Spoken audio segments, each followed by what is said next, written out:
그때를 아십니까? 우리의 가난이 온몸으로 달려들던 과거를. 오늘 같은 밤이 되면 두고 온 고향의 명절이 싸늘한 아파트의 철문을 열고 들어옵니다. 고향의 사립을 뛰쳐나와 아파트의 난간에 매달린 추석 달무리 속에는 낡은 신문지 속에 희미한 동그라미 사진처럼 잊혀진 그때가 드리워져 있습니다. 지금 우리가 익명이었으면 하는 그때의 가난과 비패.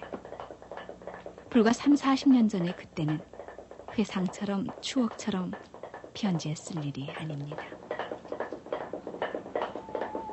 햄조각을 먹는 오늘의 아이들 앞에서 수제비를 추억 삼아 먹으며 그 햄조각이 꿀꿀이죽 속의 가장 큰 건건이었음을 기억하는 어른들. 63층 빌딩을 조르는 아이들에게 시공간을 설명할 수 없는 어른들. 붕어가 누워있는 풀빵을 먹으며 끓인 물 담은 유담보로 겨울을 나던 일. 배 꺼진다 뛰지 말라던 할머니와 전기 단다 일찍 자라던 어머니의 얘기를 들으며 그리고 솔껍질을 벗겨 먹으며 밀교를 씹던 아이가 어느 날 큰 군화를 끌고 까맣게 염색한 군복을 입고서 계절을 앓던 그때. 오늘처럼 그때도 추석 명절에 대한 설렘이 있었습니다. 언젠가는 잘 살 수 있는 날이 있을 것이라는 기대와 희망이 있었기 때문입니다. 그리고 그 날들이 왔습니다. 그러나 그 대신 오늘 우리는 그때의 그 희망을 가졌던 날들을 잊고 말았습니다. 오늘 새로 시작하는 프로그램 그때를 아십니까는 그래서 우리가 넘어온 보릿고개와 우리 어머니들이 벗어버린 몸빼와 우리의 얼어터진 손등에서 핥던 신가루의 사연을 아름으로써 우리가 살아가는 나날들이 우연히 주어진 것이 아닌 땀 흘려 갖고 가는 삶의 결과인 것을 확인해 보려는 것입니다. 지금 희망은 더합니다. 군내나고 가난했던 것, 추웠던 것 대신에 자리 잡은 넘치도록 넉넉한 오늘과 내일에 대한 또 다른 기대가 있기 때문입니다. 그리고 좋은 날을 살아가려면 우리 오늘의 갈등과 투정이 얼마나 허망스러운가를 그때를 통해 확인합니다. 오늘 고향으로 가는 19날 달은 보름달보다 16날 달보다 더 아름답습니다.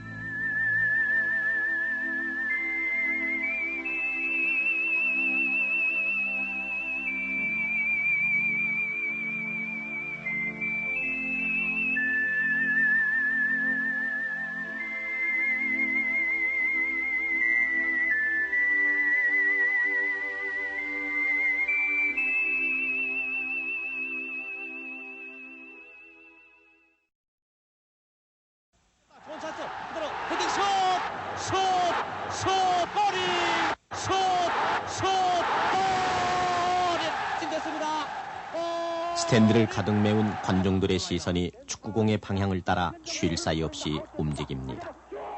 한숨과 환호가 교차하고 슛하는 순간 자리를 박차고 일어선 관중들은 그물이 출렁하는 순간 자신도 모르게 탄성을 지르고 맙니다. 남녀노소 누구나 좋아하는 축구.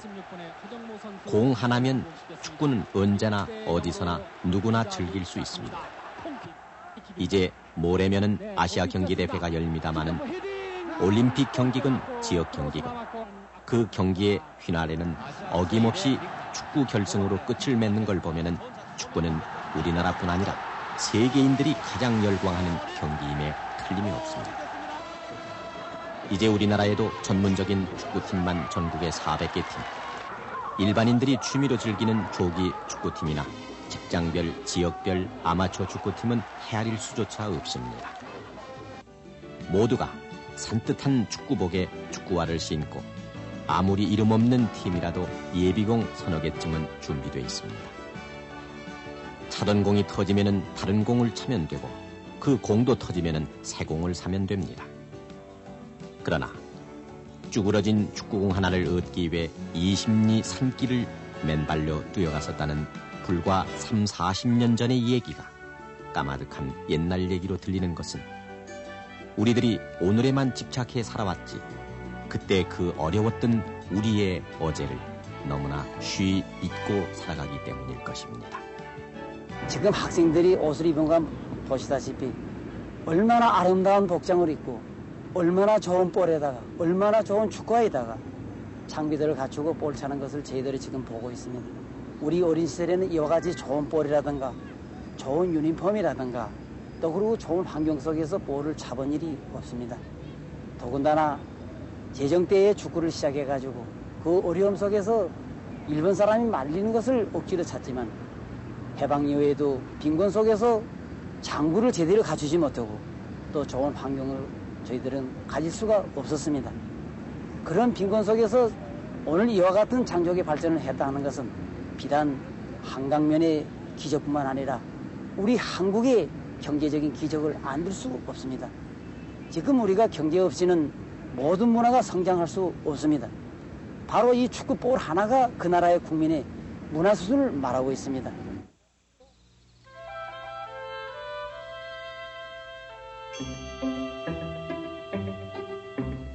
지금으로부터 30-40년 전만 해도 돼지 잡는 광경은 구경거리의 하나였습니다. 해방이 되고 그리고 전쟁이 닥쳐들어서 우리의 삶이 혼돈과 황폐의 밑바닥에 눌려있을 때이니까 마을의 혼사나 회갑 같은 큰 잔치나 벌어져야 돼지를 잡았습니다. 그것도 고작 1년에 겨우 한두 번. 생선이나 고기는커녕 어른아이 할 것 없이 풀처럼 쑤어 만든 불대죽이 다반사였고 그나마 쉬 꺼진다고 깡충거지지도 못하게 하던 그런 시절이었습니다. 커다란 가마솥에서 물이 끓기 시작하면은 우통을 벗어젖힌 마을의 장정들이 발버둥치는 돼지를 마당으로 끌어냅니다. 운명을 예감한 돼지가 한바탕 소동을 피우기 마련이 이 틈을 타서 돌담 밖에서 기웃거리는 아이들이 하나 둘 문 안으로 스며듭니다. 평소 동으로 가라면 서로 가던 청개구리 아이들도 이날만큼은 어른들의 환심을 사기 위해 얌전한 표정을 짓습니다. 심부름을 제일 잘하고 많이 한 아이에게는 선물이 주어지기 때문입니다. 그 선물은 바로 돼지 오줌통. 행운을 잡은 아이가 행여나 누가 뺏을세라 두 손에 움켜쥐고 살인문을 빠져나가면은 나머지 아이들은 우르르 그 뒤를 쫓습니다. 개가 먹이를 물고 구석진 곳으로 찾듯이 아이들도 후미진 곳을 찾아 옹기종기 모여 앉습니다. 밀대를 꺾어 오줌통에 바람을 불어넣으면 오줌통은 풍선처럼 부풀어 오르고 명주실로 끝을 묶으면 영락없는 축구공입니다. 애들 머리통만 한 이 오줌통 축구공은 천연 가죽이니만큼 대단히 질겨서 잘 터지지도 않았고 탄력 또한 요즘의 가죽공 못지않았습니다. 그 오줌통은 볼이 없으니까 그 동네에서 이제 돼지 잡을 것 같으면 그런 거 오줌통은 얻어다가 그래 이제 바람을 넣지만 그 바람 넣어도 그게 뭔가 이제 단단하지가 않아요. 그냥 아주 흐느흐느하지. 예, 그걸 놓고 이제 치면 멀리도 안 갑니다. 그냥 치면은 그냥 그 덱덱덱덱 굴르고 이제 그 흙이 묻어요. 그거 더럽지 사실 말이에요. 그런 걸 그래도 그게 없으니까 그거라도 그냥 치고 또 그게 없으면 정말 그 새끼를 이제 이렇게 말아설랑한 이제 그 속에는 이제 뭐 그 헌 누대기 같은 걸 이렇게 전부 이렇게 해서 볼을 맹글어 가지고 치기도 하고.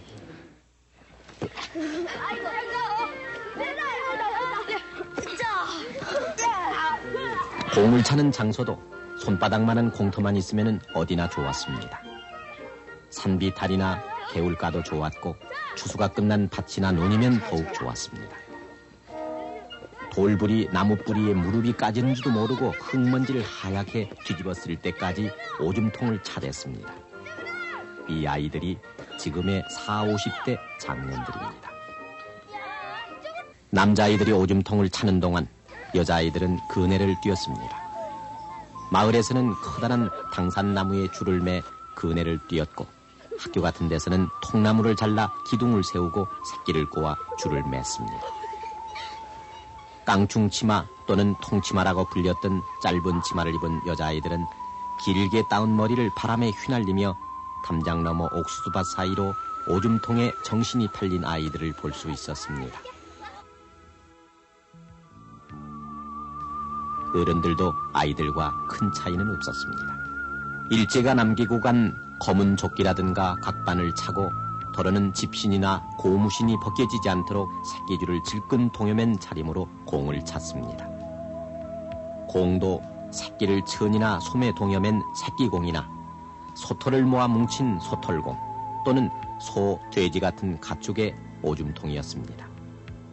도시 근처에서는 오호공이라고 불렸던 조그만 고무공을 차던 곳도 있었지만 가죽이 씌어져 있지 않은 한 겹짜리 그 고무공도 보통 귀한 게 아니었습니다. 아이들은 이 고무공 하나면은 친구들 사이에서 얼마든지 의시될 수가 있었고 마음만 먹으면은 골목대장 노릇도 할 수 있었습니다. 놀이가 별로 없었던 그 시절 축구는 그만큼 광적인 인기를 끌고 있었습니다.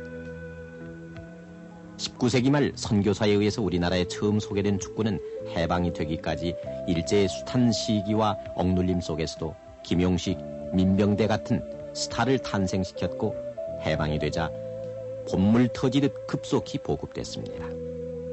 기껏해야 자치기나 제기차기, 비석치기, 땅 따먹기를 하며 놀았던 아이들 사이에서는 축구는 전혀 새로운 놀이였고 정구나 야구가 비싸고 일정한 장비가 필요했던 데 반해서 축구는 오줌통이나 심지어 깡통까지 대용품이 많았기 때문입니다. 해방과 더불어 축구팀도 하나둘 생겨나기 시작했고 전문 선수도 등장했습니다. 그러나 선수가 되려면 비싼 공을 구입할 수 있는 경제력이 있어야 했고 그래서 대개가 부잣집 아이들이었습니다. 그들은 조금 나은 형편으로 특별 주문한 수제품 가죽공을 쓸 수 있었지만은 축구공을 보물단지처럼 아껴야 했던 것은 시골 아이들의 돼지 오줌통과 다를 바가 없었습니다. 와세링, 축구 아이들도 바르고 와세링 그걸 오래 가죽을 갖다가 오래 지탱하기 위해서 와세링 바릅니다. 와세링. 그래가지고 그 공을 오래 쓰도록까지 한 번 참으면 와세링 바르고 또 한 번 참으면 와세링 바르고 축구도 마찬가지예요. 한 번 참으면 빨아가지고 또 와세링 바르고 그저 그 귀한 그저 보물들 생각해가고 그리고 그걸 또 배고 잡니다. 안고 자고 공이 그러면 공 가지고 안고 자고요. 그때부터 선수들이나 쓰던 가죽공도 하나둘 일반인들 사이에 보급되기 시작했습니다. 그러나 그 축구공은 요즘 같은 한 겹짜리 접착공이 아니라 외피인 가죽과 내피인 튜브가 따로 떨어진 이중공이었습니다. 이 공은 튜브가 질기지 못해 조금만 충격에도 쉽게 찢어졌고 바람도 자주 빠졌습니다. 깊고 때우고 바람을 넣기 위해 축구공은 수시로 자전거포를 들락거렸고 공이 못 쓰게 될 때쯤이면은 원래 튜브가 거의 보이지 않을 정도로 꿰매거나 더 쉬운 고무가 덮여 있기 마련이었습니다. 이렇게 축구를 하는 건지 노역을 하는 건지 모르게 뛰어다니는 사이 축구의 매력에 자신도 모르게 빨려든 아이들은 시간 가는 줄 모르고 공을 차며 놀았습니다. 그러나 이런 건전한 놀이조차 마음 놓고 즐길 수 있는 시절은 아니었습니다. 요즘 아이들이 자연학습을 통해서나 어려움풋이 알고 있는 소 먹이기, 꼴배기는 물론이려니와 나무하기, 애기보기, 빨래하기 등 집안의 자질구레한 일들은 의뢰의 아이들 몫이었기 때문입니다. 농사일에 바쁜 부모님들은 새벽에 밭에 나가면은 해가 저물어서야 집으로 돌아오셨고 학교 갈 나이만 되면은 아이들도 당연히 그러려니 여겼습니다.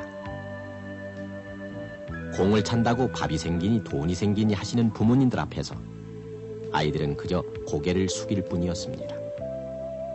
지금 반평생을 축구와 함께 살아온 40, 50대 축구인들은 누구나 그런 경험 속에서 축구를 시작했습니다. 전쟁이 한창이던 1951년 여수에서 열린 군경민 전국 친선축구대회는 당시 우리의 생활이 얼마나 어려웠었나를 간접적으로 보여줍니다. 이 대회는 당시 고 김용식 씨가 주축이었던 사청공군, 홍도경 씨가 골키퍼로 뛰었던 부산 조선방직, 막강한 실력의 순천철도 등 전국의 쟁쟁한 팀들이 망라된 전국 규모의 대회였음에도 불구하고 골포스트는 통나무와 대나무로 만들어 세워졌고 골네트는 새끼를 꼬아 엮은 것이었습니다. 전쟁 중이었음을 감안한다 하더라도 전국 규모의 축구대회로서는 민망한 노릇이었습니다. 전쟁이 끝나서도 사정은 좀처럼 나아지지 않았습니다. 1956년에 있었던 국가대표팀의 외상 항공료 사건은 지금도 축구인들 사이에 유명한 일화로 남아있습니다. 제1회 아시아 축구대회 예선과 본선 경기에서였습니다. 동부지역 예선 2차전을 위해 대만으로 출발을 해야 할 우리나라 국가대표팀은 파견 비용을 마련하지 못해 결국 항공료를 외상으로 달고 떠났고 심적 열등감에도 불구하고 대만을 2대1로 격파해 국민들의 눈시울을 적셨던 것입니다. 어려운 재정 형편상 곧이어 열린 홍콩에서의 본선 경기 때에도 마찬가지 과정을 겪을 수밖에 없었습니다. 쉽게 믿기지 않는 얘기지만은 지금으로부터 꼭 30년 전의 일이었습니다.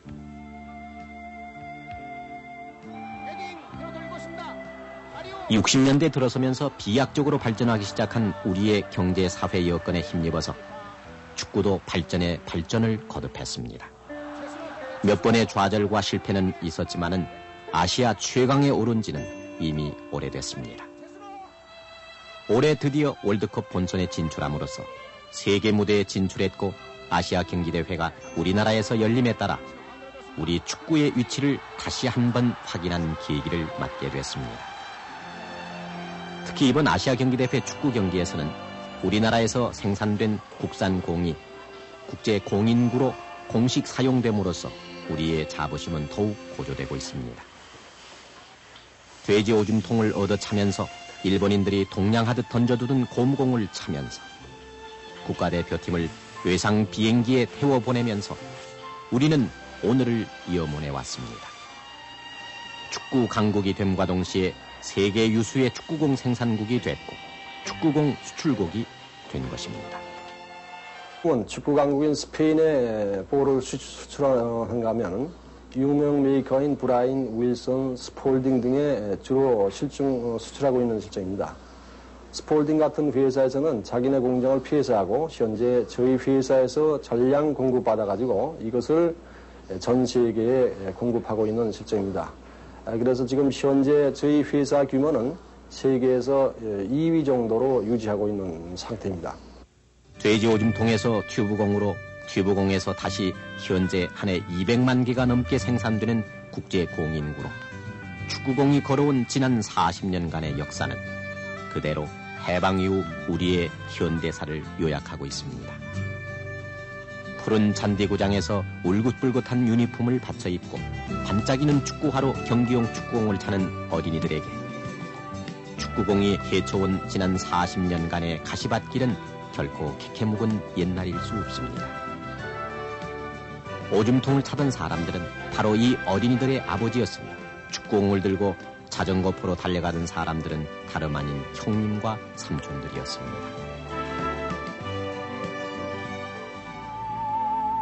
그때를 아십니까? 이제 한마음으로 환호할 아시아 경기대회의 킥오프. 그 뒤에는 갓난이를 따라가던 영구의 낡은 고무신 같은 우리의 갓난이 있었음을 그때를 아십니까? 불과 30-40년 전 우리 스스로 잊어왔던 고난과 가난의 길을 내일 명절상을 준비하는 우리 마음속에 오늘 되살려 지금 아이들에게 들려주어야 할 때가 왔습니다. 돼지 오줌통 그 축구공의 이력서는 오늘 우리 번영의 노비문서처럼 남아있기 때문입니다.